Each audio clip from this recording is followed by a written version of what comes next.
All right, folks, I don't know if this is going to the page where it's supposed to go. I can't figure out this whole thing.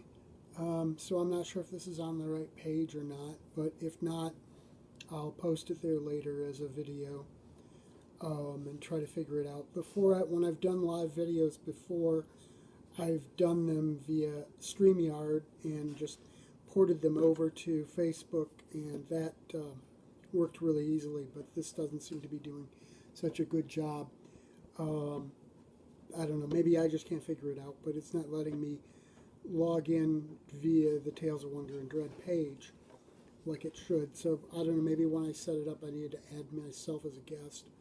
I'll have to look into it for next time. But for now, what I came on here for is to do an introduction for the book Spooky Houses, which you're seeing backwards because I've got the reversed camera on. I'll have to figure out how to get the other camera on for next time too. This is a trial and error kind of thing. But this book, I originally got the idea to release it last year. I was going to put it together and release it. And then the pandemic hit, and basically I made a decision to try to limit the amount of books I was putting out last year. My thought was a lot of people were out of work. A lot of people didn't know if they were going to be out of work, and I really didn't want to see people spending money on books. I mean, I love books. Books are great, but ultimately they're kind of a luxury, and I thought, let's just give people a break from trying to push books on them and, wait. Well, then once things started to get towards something like normalcy, I decided to start putting out some books again. So Spooky Houses came out. Now, the book has spooky fiction and spooky nonfiction stories all about spooky houses, obviously. We've got a bunch of uh, public domain stories, old classics, which some people think The Fall of the House of Usher by Edgar Allan Poe is possibly the first spooky house story, and so that one's included in there, which is pretty cool. I figured that was a good way to start it. In fact, that's the very first story in the book. There's one by H.P. Lovecraft called The Picture in the House. There's The Spook House by Ambrose Bierce, who's another classic horror writer. There's an interesting one by Charlotte Perkins Gilman called The Yellow Wallpaper. Now that's considered to be one of the earliest feminist stories, but and I suppose I can see that it deals with mental illness and the way women were treated at the time, but it also is just plain a creepy story. If you read it, it's just very, very creepy thing. Um, there's also an Algernon Blackwood, another giant of old weird stories, story called The Empty House, and so those are the public domain ones in here. Now, I'm hoping to have everyone on, all the different writers on at different times to go over some of their own works. So I'm not going to try to delve into too many of those very much here. But just to give you an idea of who we've got a story by a writer called Elizabeth Lynn Blackson. We've got one by Kevin Wood, and one from Bill Camp, and one from Del Merritt, and one from Heath Alberts.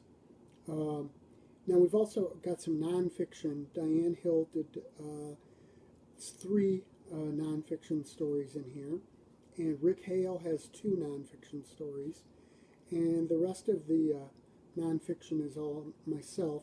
I do want to talk about my stories in here too. Um, I've got a story called The Investigation. Now that story has been published a few places before, including Heath Albert's book Forest City Stories. It's in there. It's in a couple of other ones I've done, but it's kind of a interesting twist on the whole paranormal investigation, and that's how I got the idea of doing it. I was watching some of those ghost hunter shows, and I got thinking, as I do, about different little twists to it, and that's how I came up with that. And there's a brand new story in here of mine called Secret Santa, which I know it's not Christmas time yet, but hey, it's coming. And the story is from Del Merritt, focused on Halloween, and I've got another nonfiction that's New Year's. So I thought, well, put a Christmas story in here. And this Christmas story is a little strange. This lady starts getting packages delivered at her door, and she doesn't know who's giving them to her. And at first, she's really kind of curious, or she loves mysteries and doesn't want to look at her video footage from her video security on the front door.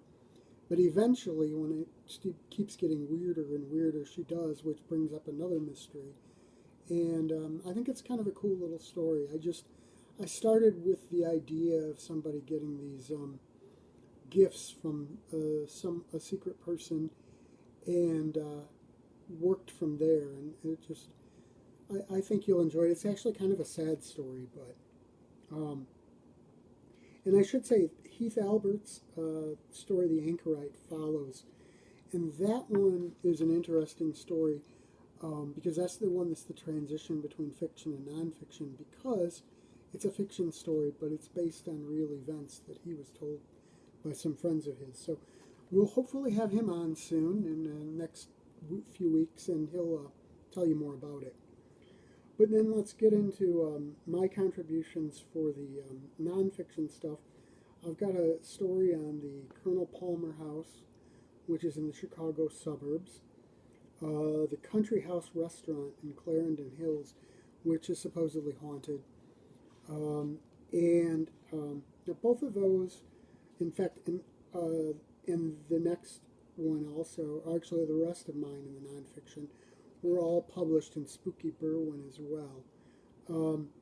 I've got one on George Stickney House, which is kind of an interesting house. When they were building it, they were spiritualists, and they built the house in a very specific way so that it would allow spirits to come in, but not let them get trapped inside the house. Now, whether you believe in any of that or not, that's fine, but it's kind of a very interesting house in the way it's built, and there are definitely stories of hauntings and things inside of it. And then there's the Schwepp Mansion, which is also in the Chicago suburbs and is in Spooky Berwyn. Oh, and the other one is Hidden River Brewing Company, which that's fresh for this book. It's a brew pub in a Pennsylvania lodge, and it's supposed to be very haunted. But it's also operated as a brewery and restaurant.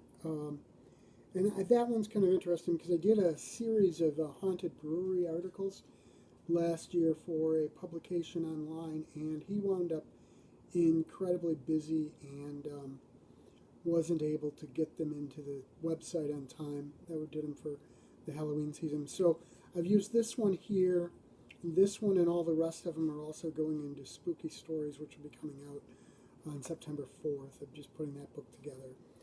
So it's kind of dated in that it was written for last year with COVID, but I just felt it was an interesting article about an interesting place. It was worth putting in here. Oh, and I do have one other. This one is from Spooky Rockford 2, and it's called The Spirited New Year's Eve, which that was one, it was a real event. I mean, it was something that I experienced a long time ago in the 80s. The house is no longer there, but it was kind of an interesting little story.